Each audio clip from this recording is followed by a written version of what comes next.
We wanted to ask you if you could start by telling us a bit about your work with the State Department previously, and what got you to your current position. Sure, thank you, and thank you for having me. I was a director in the State Department's Bureau of Political Military Affairs for over 11 years.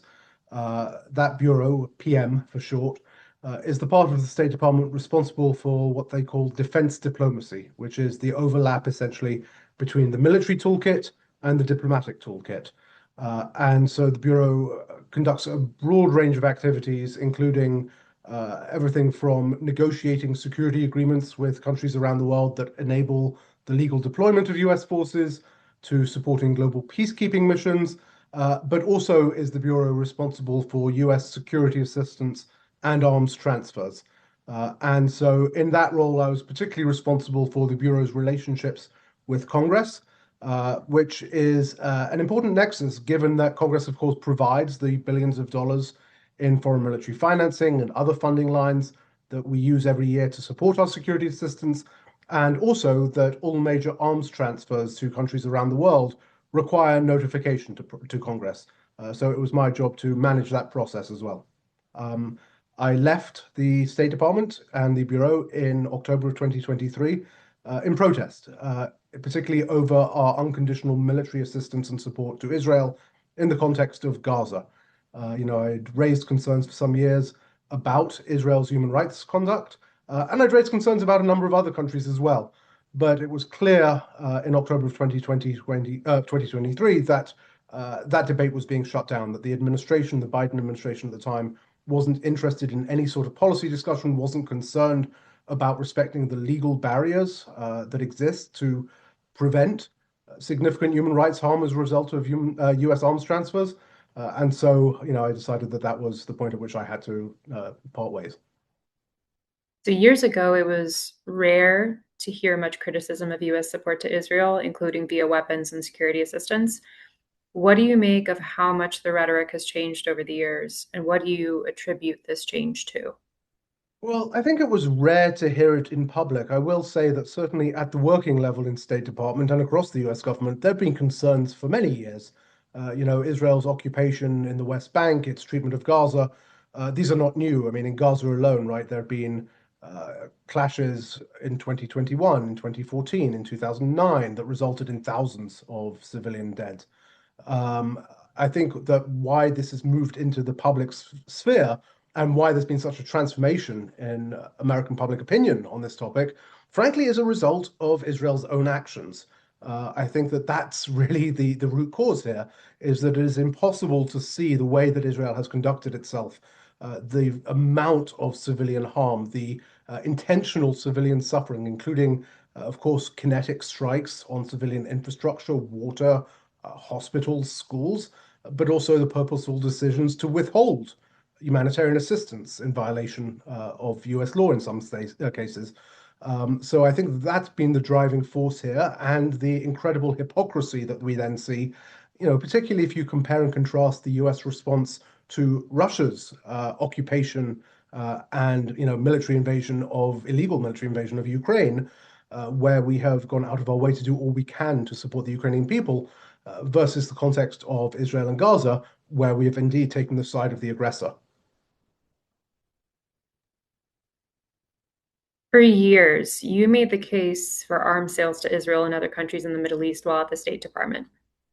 Now that you are outside of government, what role do you think weapons sales and security assistance play in the region, and how have recent events influenced your thinking on this? Yeah, first of all, I wouldn't say that I made the case for those arms sales. I think that I was part of debates within the State Department from a place of privilege, right? As a tenured civil servant, you are able to express opinions and raise concerns without fear of, losing your position or losing your role. And I certainly fully took advantage of that privilege throughout my time there to make these arguments and to move the ball forward. I think you have to be modest as a civil servant in what you can actually hope to achieve and recognize that bureaucracies work on incrementalism. But until the point that I left, always felt that there was some space at least to move that ball forward, and that's the space that disappeared. I think now when it comes to this question of the broader role of U.S. arms transfers, in the Middle East.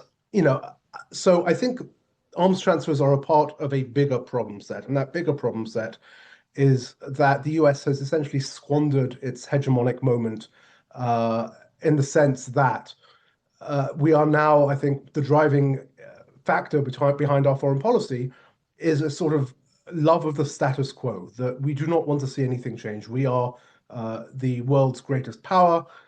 We are, on the top both militarily and economically, probably increasingly more militarily than economically, and we don't want to see anything change. And so arms transfers essentially are a symptom of that, that we provide arms to our partners, to our allies, in order to sustain that status quo.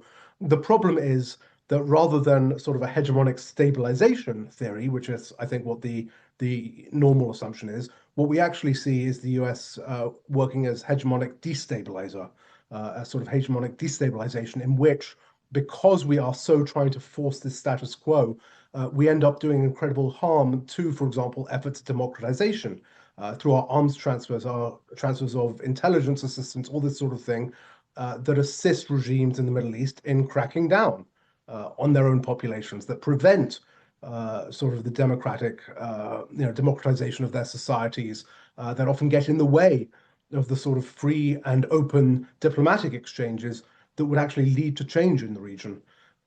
So I think we have to see arms transfers, sure, as a direct impact. I think there's also, it's fair to say, even if the US were not there, there would still be plenty of arms going into the Middle East. They wouldn't be, quite as effective or as expensive, but it's not like, the absence of the US would lead to an absence of arms. The problem is that the theory is that arms transfers get us influence and get us leverage, and yet in practice, it's often the tail that wags the dog. It's that once we have these relationships, those relationships then drive our own diplomacy and our own arms transfers, and we are afraid to use that leverage. And I think that's where we are now. Last month, the US Senate voted on joint resolutions of disapproval of the proposed foreign military sale to Israel of certain defense articles and services. How do you characterize the most recent congressional votes on arms to Israel? Are you hopeful?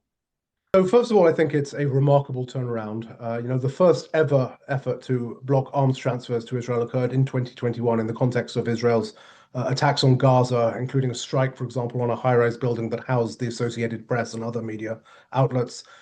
And that was never even brought to a vote because it was very clear that if, Senator Sanders, who introduced it, had brought it to a vote, he would have been the only one voting for it. Where we are now is on April 15th. 85% of Democratic senators or Democratic aligned senators voted in support of an effort to block the transfer of armored bulldozers to Israel. These are the same armored bulldozers that have destroyed countless homes, not only in Gaza, but also in the West Bank in acts of collective punishment, and are also now being used in southern Lebanon to bulldoze homes and, just in the last few days, a monastery. So I think it is a remarkable transformation that really, in part, brings the Democratic Senate into line with its own electorate. Part of this, all of this, right, is inherently political, and it's very clear that the Democratic base has shifted significantly. I think it's also important to understand why this is important and why this is being done. At the end of the day, again, this goes back to this question of leverage. If we are providing a country, and Israel is a paradigmatic example, with its defense capabilities, that has to come with strings attached. It has to come, as in any relationship, with a guiding hand that says, look, you cannot use these in ways that violate international law, and you should be acting in a way that actually leads you to a lasting and just peace rather than into perpetual chaos, war, and destruction. And what has been missing from US policy towards Israel for decades is any of that use of the leverage. It is, as President Biden said, this embrace, right, of people like Prime Minister Benjamin Netanyahu, and this expectation now on the part of Israel that it is their right to receive American taxpayer dollars, American weaponry.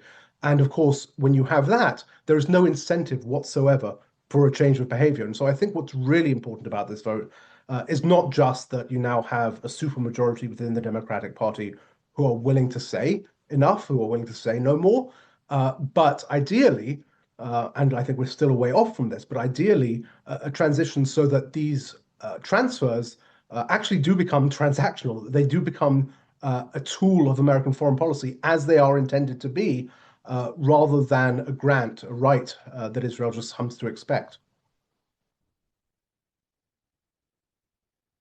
You helped found the organization A New Policy. Your organization recently brought up concerns about Israeli misuse of semiconductors. Could you tell us more about this and why you took the stance you did? Sure, this wasn't Israeli use of semiconductors, but this was an intervention in a case before the International Trade Commission that is being brought by a US semiconductor manufacturer called Global Foundries against an Israeli semiconductor company called Tower Semiconductors on the basis of, first of all, patent violations, intellectual property violations, that they're essentially copying US manufacturing processes and on the basis of tariff violations, that they are then importing those into the US, mislabeling them, et cetera, et cetera. I think for our organization, we saw this as just one of many examples that we see across the tech sector of some pretty concerning behaviors by the government of Israel, both in terms of unfair trade practices, but also in terms of the US national security and economic security implications of a burgeoning Israeli tech sector that is greatly fueled and built by veterans of Israel's own military intelligence units, particularly Unit 8200, which is the electronic intelligence and signals intelligence part of the IDF. And so, when we think about when the United States thinks about, for example, the Chinese tech sector, we use a term called military civil fusion, which is this idea that you cannot necessarily take Chinese software, Chinese hardware, and plug it into critical US infrastructure because essentially we don't trust that there is a line between the Chinese private sector and the CCP, the Government of the People's Republic of China. That essentially whatever the government says, if the government says to a company, you will, pursue this intelligence operation, the company will do that. Uh, I think we need to think the same way about Israel. In fact, if anything, I think Israel invented military civil fusion. And so what we're trying to do with this intervention really is draw attention to that fact and raise some questions that our own national security community, I think, actually is asking behind closed doors, but needs to be asking more publicly as well. On the topic of the public, what would you say is still not well understood in the reporting you see on the topic of US Israel relations and, in particular, US security assistance to Israel? Um, so first of all, I think US security assistance and US arms transfers, the processes at least are rather complicated, and I don't necessarily expect the public to understand every sort of, read the international traffic in arms regulations and understand everything. I think, you know, the audience listening to this, I think, are very well aware that we provide Israel with $3.8 billion a year under the current MOU, Memorandum of Understanding with Israel, totaling over $250 billion in the last 60, 70 years in terms of US assistance to Israel. I don't know that the majority of the American public still recognizes that we're providing billions of our own tax dollars, particularly at a time when costs are going up, when everything is underfunded from education to housing to veterans affairs, that we are sending billions of dollars overseas to provide arms to Israel that it then uses to spur conflict, whether in Gaza, in Lebanon, in Iran, that destabilize the Middle East and bring further costs to Americans, which we are paying, for example, at the pump or increasingly in commodities. So, it's not clear to me. The other thing I think most Americans don't recognize, we've heard administrations now for 15 years or so talk about a rebalance to Asia, a pivot to Asia, that the critical US national security interests right now are in the Far East and in the Indo-Pacific. So why do we keep getting pulled back into conflicts in the Middle East? And I think the answer that people don't realize, it's that we are anchored there through our own spending. If you look at foreign military financing, that's the main US fund to provide security assistance to countries around the world. In a typical year, it's about 6.1 billion, of which $3.3 billion, that's over half, goes to Israel, $1.3 billion goes to Egypt, 400 million more go to Lebanon, several hundred million to Jordan, a couple of hundred million to Tunisia. By the time you get to the rest of the world, there's very little left for anyone else. In fact, it's less than 10% after you're done with the Middle East. And so I think what people are not aware of is that when we try to rebalance, when we try to pivot, when we try to refocus our national security attention to the Far East or to anyone else in the world, we remain anchored year after year by our own spending in the Middle East. So now pivoting back to the US government, what are your top three policy recommendations on this matter? So I think there are a few things that need to be done. All of them, I think, relatively urgent. The first is end use monitoring. This is a phrase that gets thrown around a lot when it comes to US weapons. What people don't realize is that end use monitoring, as it is currently structured, doesn't actually monitor end use. When people talk about end use monitoring, what they are talking about is ensuring that US technology is not being illegally retransferred to unauthorized users or is not being reverse engineered. No one is actually really looking at how weapons are being used. Are they being used to kill civilians? Are they being used in violation of US law? I don't think that that actually requires inherently a statutory change. I think you could very clearly read the law to say that violation of international law is an end use violation, but that's not how any administration has interpreted it. And that's where you have bills, for example, right now in Congress, the Silver Shield Act that has been put forward by Sarah Jacobs of California that would apply that would make end use monitoring apply to actual end use. So that's one thing. A second thing is the need for reinvigorated congressional oversight. You know, when Congress designed the Arms Export Control Act, which is the governing body of law for arms exports, if you look at the debate that took place on the floor of the Senate back in 1976, the phrase that senators used was co-determination. Essentially, the idea that there would be a dual key approach, where if you want to make a major arms transfer, the administration has to turn the key and Congress has to turn the key.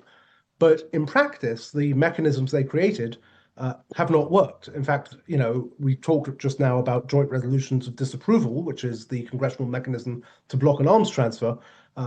In all the years since 1976, the 50 years now, there has never been a single time where Congress has successfully passed a JRD, a joint resolution of disapproval, with the required veto-proof majority.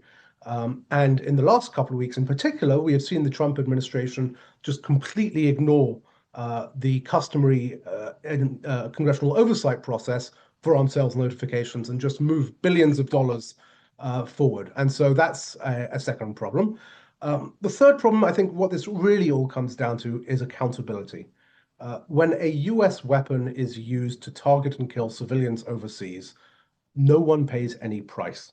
The partner very, very rarely pays any price. And as in the case of Israel, as we see, no price whatsoever. In fact, the United States goes out of its way to ensure that there is no accountability through the ICC, through the International Court of Justice, whatever it might be. The US government officials who approved and continue to approve the arms transfers don't have any accountability. And of course, the companies that make and sell these weapons, often knowing exactly who they are going to and how they're going to be used, also have no accountability. I think if any of those things were changed, and ideally if all of them were, we would see a very, very different US approach to arms transfers, not only in Israel, but around the world. So